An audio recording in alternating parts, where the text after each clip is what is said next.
హాస్పిటల్లో చాలా మందికి ముక్కులోంచి పైపు వేస్తారు. అలా ముక్కులోంచి పైపు ఎందుకు వేస్తారో ఎప్పుడైనా సందేహం కలిగిందా? నిజంగానే క్వశ్చన్ అని అడుగుతున్నావా? అలా ఎందుకు వేస్తారు? ఆ ట్యూబ్ ఏం పని చేస్తుంది, దాని యొక్క ఉపయోగం ఏంటో ఈ వీడియోలో చూద్దామండి.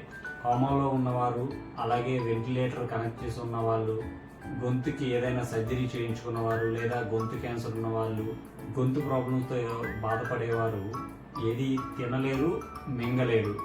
అలాంటి వారికి ఈ పైపు వేస్తారు. ముక్కులో నుంచి ఈ పైపు స్టమక్లో కనెక్ట్ చేస్తారు. దీనిని రైట్ ట్యూబ్ అంటారు. ముక్కు లోపల నాజల్ వే నుంచి, గొంతులో నుంచి స్టమక్లో కనెక్ట్ చేస్తారు. ఇలా కనెక్ట్ చేయడం వల్ల మన నోట్లో నవిలి మింగి స్టమక్లోకి పంపించే ఏదైనా కానీ డైరెక్ట్గా ఈ పైపు నుంచి డైరెక్ట్గా స్టమక్లోకి పంపించేయచ్చు. సో మనం నవలాల్సిన అవసరం లేదు.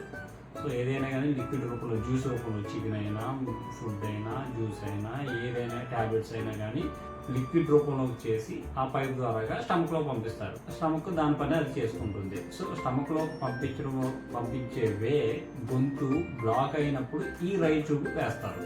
గొంతు ప్రాబ్లం క్లియర్ అయ్యాక, లేదా కోమా నుంచి బయటకు వచ్చాక తినడం, మింగడం చేయగలిగితే ఆ ట్యూబ్ని తీసేస్తారు.